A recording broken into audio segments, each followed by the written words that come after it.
Was there a back and forth with the WWE about how you wanted to be portrayed?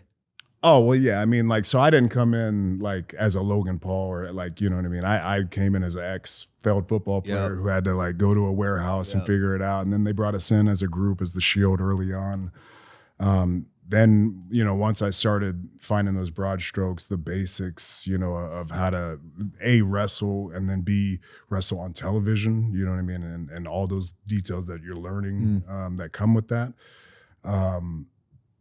Then we split, and once we went on our own, that's when it got hectic because that's when they were into me. Then they saw, oh, they're pushing him to the moon. They want this guy to be the guy, so they rebelled against me. And then there was a nice little gap of probably anywhere from 2 to 4 years of me. It was almost like a competition with me and the crowd, to where it was like, I'm going to earn this respect. Every single night. And in our business, we have a saying that you can either, you're either going to work to get over that night, or you're going to work as if you're over. And if you're over, if you go out there with a huge response, you're going to be able to get away with different things. I can go out in Madison Square Garden and let them buzz because I know they're going to make noise. I know I'm going to like, okay, what are they doing? Oh, okay, I got it. Like, okay, now I'm going to sit. Now I'm going to go into it. And then typically, when you're talking, they're going to listen, but when you pause, they'll get a reaction. But sometimes it's not the reaction you want, because what if they're whatting you? Nobody likes the what. Right. So then you got to start playing with your cadence, and now you can cut their whats off and dictate what the timing and the chants are going to be. What is the what? Yeah, what's a what, bro? Like when the crowd, you say something. Yep. That's what they do? Bro, I've heard this. I just didn't know what it was. Yeah. It's an old Stone Cold Steve Austin gimmick. And they still hold on to it. So they'll hit you with those, and that's when you can hear the the more experienced performers and talkers, where they'll change their cadence. And like, if I have to machine gun them, I'll machine gun them. But as soon as I know I've stopped that, or I have a gauge on what's happening, I don't mind just sitting and letting them chant. Like, because if they're going to chant your name, if you start to hear them, and so say I'm going into something and like now I start to hear a little buzz or a Roman, then I'll just stun them.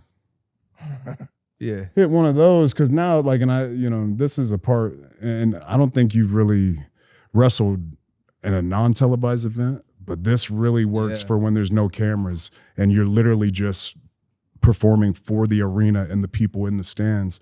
So if you put your attention over here, these people are going to be like, well, he's paying attention to them. Like, I'm going to make some noise or get into the gig. And then it's like wildfire. Then now you have the whole arena doing it. Super. So I hear like a Roman chant over here, and I'm like, I look over there, and then I'll slowly start gazing here, and then it just picks up. And then I do the full turn, and by the time I come back and I'm in the hard cam, looking like a jerk, feeling myself looking like an ass, they're going nuts. So it's a give and a take, you know what I mean? Yeah, for sure. You've been the face of WWE for almost 5 years now, which is since 2015, yeah. So almost 7 years. I mean, Cena was still coming back and forth. I mean, you would still probably say John was still the man when he was there, but I was still carrying the weight and pulling the load. Gotcha. Houses, doing tours, the whole nine. And when you turned heel officially, right? That was when your career really started. You found your footing,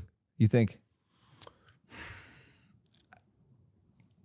I think 100% comfort happened for me, to where I could just be in my skin and in the skin of the performer I pictured myself 100% as. But I was in a groove before that too. Really? Even as a good guy, just a baby face doing my thing. I mean, by the time I got to like 2017, 18 and 19, when I had come back from the relapse of the leukemia, there was a little bit of that kind of honeymoon disappearing phase. He's back, happiness, but then there was just, we got to a point after that, even a year after that, where it's just consistency of being good. And they see you do it every single, you know what I mean? Like when you first started YouTube, like you grew it, right? And they watch you grow, and you're following Bill. And it's that kind of boring old adage of the hard work. And when you do it though, and you see that consistency paying off and it's growing over time, and then you find yourself where you're at. For sure. No, experience is irreplaceable. It's like 100. With what we do, 100%. Yeah. It's trial and error, learning yourself. I mean, I was a football player, so I watched a lot of film.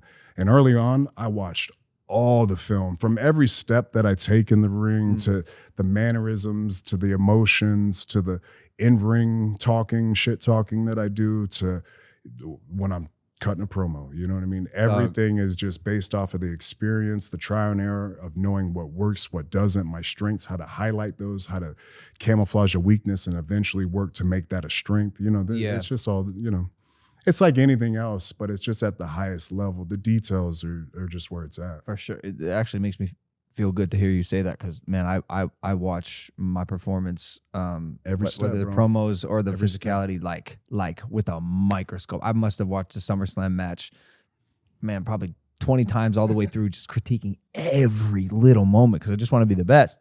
But one thing that I definitely wasn't used to when I started WWE was the booze. Oh, yeah. The hordes of booze. I took it very personal. It'll hurt your feelings sometimes. What the fuck? Boo. How do you deal with that, man? Because sometimes you got an arena, and for so long, too. You know, I just started. You've been doing it forever. Yeah. Well, the key is when there's no noise, then we're going to be worried for you. Yeah. That's the key. So whether it's the booze or the... But even while you're talking, you know, you're saying some shit that you're supposed to say, and then you'll hear some smart ass be like, "You fucking suck, bro." It'll be the one guy, and it's real quiet. What? How you stay focused? How you? Or do you engage? Do you ever engage individual fans, or do you wait till it gets to a certain? Now you can't. To me, and you have to be. This comes back with the experience and like just having the time in. If you're gonna ad lib, that's true. So it's perfect. It's good. You want to ad lib because it's a live performance, but sometimes ad lib takes your eye off the ball. So now you go back to, okay, let me get back on track. Oh shit, where is track? Where was I?